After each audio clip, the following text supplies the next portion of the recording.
Phone tapping కేసులో నేడు SIT ముందుకు కేంద్ర మంత్రి బండి సంజయ్ హాజరు కానున్నారు.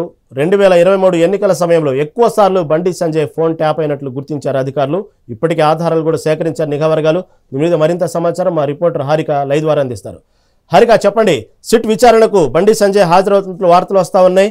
ఇప్పటికే గతంలో ఇదే విధంగా సిట్ విచారణకు హాజరయ్యేందుకు పార్లమెంట్ సమావేశాల రీత్యా హాజరు కాలేకపోయారు.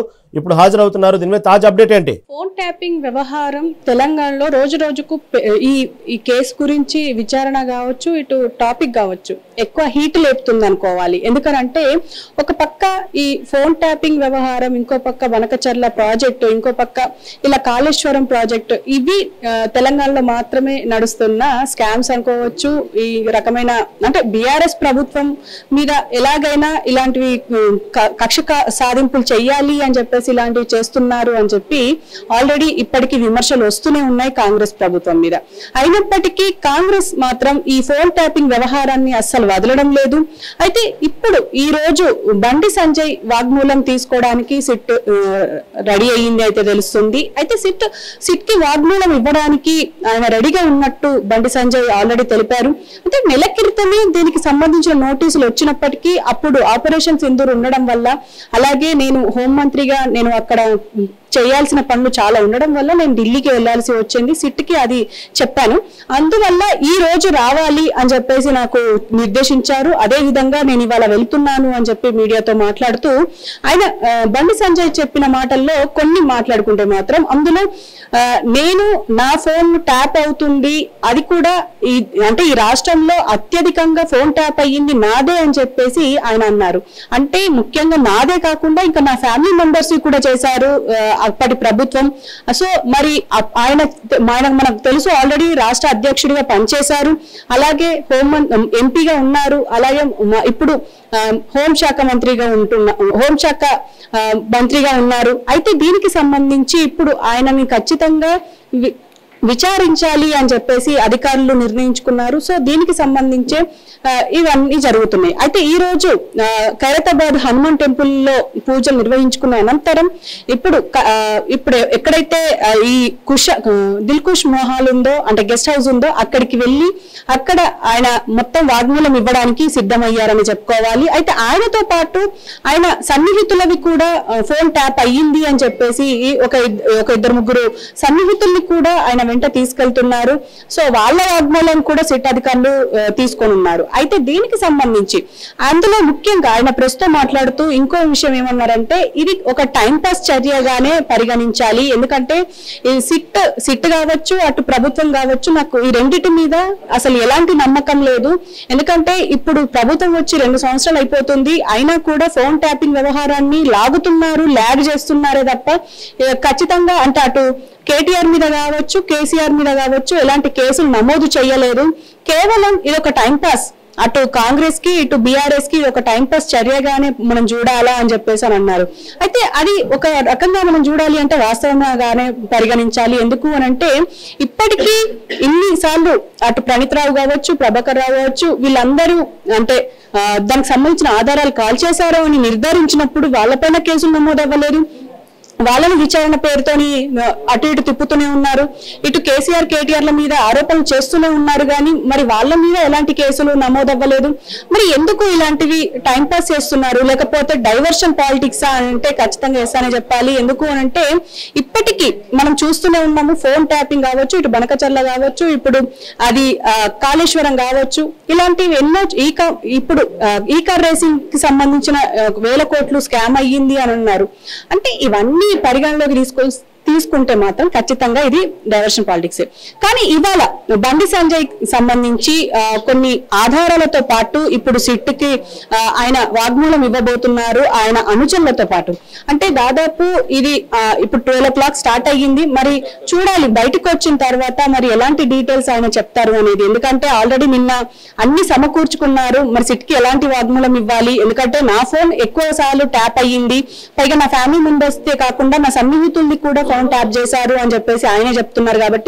కాబట్టి ఎలాంటి ఆధారాలతో ఆయన ముందు లోపలికి వెళ్లారు, మరి ఎలాంటి ఆధారాలు సబ్మిట్ చేస్తున్నారు అనేది చూడాలి. ఎందుకంటే ఇప్పటికీ మనం చూసాము అటు ప్రణీత్ రావుని, ప్రభాకర్ రావుని, ఆర్ఎస్ ప్రవీణ్ కుమార్ ని కూడా అంటే ట్యాప్ అయ్యింది ఫోను అని చెప్పేసి సీఎం రేవంత్ రెడ్డి అనడం, అది నా ఫోన్ ట్యాప్ అయింది కాబట్టి ఆయనే చెప్పాలి అని చెప్పేసి ఆర్ఎస్ ప్రవీణ్ కుమార్ అన్నారు. కానీ ఆయన కూడా సిట్కి వెళ్లి విచారణకి హాజరయ్యే అవకాశం ఉన్నట్టయితే తెలుస్తుంది. ఆల్రెడీ అయ్యారు, ఇంకోసారి కూడా పిలిచే అవకాశం ఉంది అని అంటున్నారు. ఈ రోజు అయితే బండి సంజయ్ వెళ్లారు, ఈవెన్ రీసెంట్ గా ఈటెల రాజేందర్ కూడా వెళ్లారు. ఆయన కూడా చెప్తున్నారు ఏంటంటే అప్పుడు ఫోన్ ట్యాపింగ్ అయ్యింది, ఇదంతా దీనికి సంబంధించి అంటే ఇదొక దౌర్భాగ్య చర్య అయినప్పటికీ మనము ఖచ్చితంగా దీనికి మనం సహాయం చెయ్యాలి అని చెప్పేసి కూడా మాట్లాడారు. సో ఇవన్నీ చూసుకుంటే మాత్రం ఈ రోజు మరి ఆయన ఎలాంటి డీటెయిల్స్ ఇచ్చారు, మరి సిట్ ఇంకా ఫర్దర్ గా ఇంకా ఎవరిని విచారణకు పిలవబోతోంది అనేది మాత్రం ఒక అంటే ఇంట్రెస్టింగ్ పాయింట్ గానే ఉండిపోయింది. రహీం, హరిక, అంటే అతని దగ్గర ఏదో కీలకమైన ఆధారాలు ఉన్నాయి, బండి సంజయ్ దగ్గర కీలకమైన ఆధారాలు ఉన్నాయి అంటూ ఇటు పక్క కేంద్ర హోంమంత్రి శాఖలో ఉన్నటువంటి అధికారులను కూడా ఢిల్లీ నుంచి హైదరాబాద్ పిలిపించుకొని వాళ్ళ సలహాలు తీసుకున్నారు. మళ్ళీ ఇంత హడావుడి చేస్తూ మళ్ళీ సిట్ మీద ఇటు ప్రభుత్వం మీద నమ్మకం లేదా అంటున్నారు. దీన్ని ఎలా తీసుకోవాలి?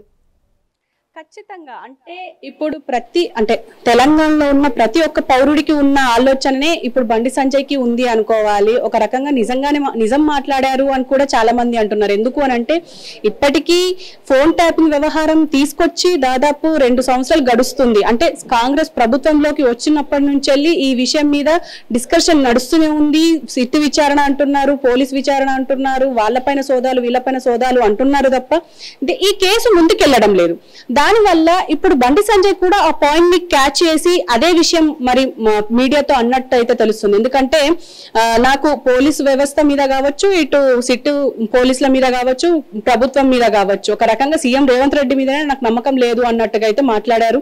అంటే ఇది ఒక టైం పాస్ చేస్తున్నారు వీళ్ళు. కాబట్టి నేను ఆల్రెడీ ఒప్పుకున్నాను కాబట్టి వెళ్ళాలి, వాళ్ళు ఇచ్చిన నోటీసులకు నేను అనుకూలంగా వెళ్ళి వాళ్ళకు నా దగ్గర ఉన్న ఆధారాలు ఏమిటో అవి వాళ్ళకి సబ్మిట్ చేస్తాను అని చెప్పేసి చాలా డాక్యుమెంట్స్ మనకు చూపిస్తూనే వెళ్లారు. సో మరి ఇప్పుడు విచారణ అయితే కొనసాగుతోంది. మరి నెక్స్ట్ ఏం జరగబోతుంది అనేది చూడాలి. మరి ఆయన సిట్కి ఎలాంటి వాగ్మూలం ఇవ్వబోతున్నారు, అంటే కీలక డాక్యుమెంట్స్ ఉన్నాయి అని అంటున్నారు. అంటే ఎందుకంటే ఆయన ఫోనే ఎక్కువ సార్లు అంటే తెలంగాణలో ఇంతమంది రాజకీయ నాయకుల మధ్యలో ఆయన ఫోనే ట్యాప్ అయ్యింది అని అంటున్నారు. కాబట్టి మరి ఆయన ఎన్నిసార్లు ట్యాప్ అయ్యింది, ఆయన ఫ్యామిలీ మెంబర్స్ ఎన్నిసార్లు ట్యాప్ అయింది, మరి ఎలాంటి ఆధారాలు సేకరించారు అప్పటి ప్రభుత్వంలో ఉన్న బీఆర్ఎస్ పార్టీ, మరి ఇలాంటివన్నింటినీ పరిగణలోకి తీసుకునే అవకాశం ఉన్నట్టయితే తెలుస్తుంది. రహీం, నియమించినటువంటి స్పెషల్ ఇన్వెస్టిగేషన్ టీం సిట్ గత నెలల క్రితమే విచారణకు హాజరు కావాలని చెప్పి నాకు నోటీస్ ఇవ్వడం జరిగింది.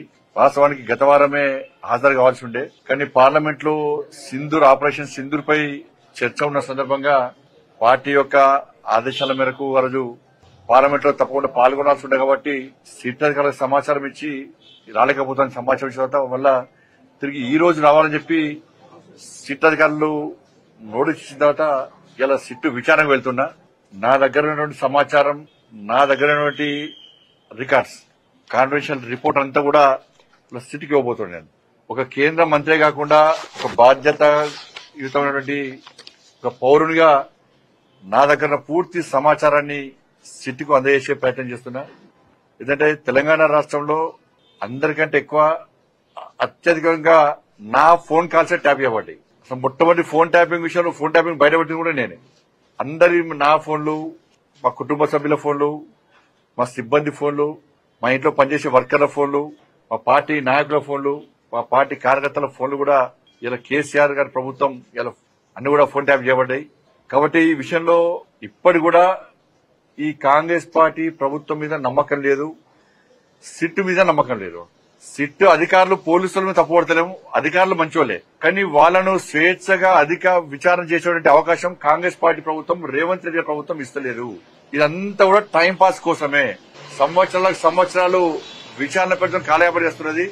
కేసీఆర్ కుటుంబంలో ఒక్కరిని ఇంతవరకు అరెస్ట్ చేయాలి. కమిషన్లు వేసినారు, టైంపాస్ చేస్తున్నారు.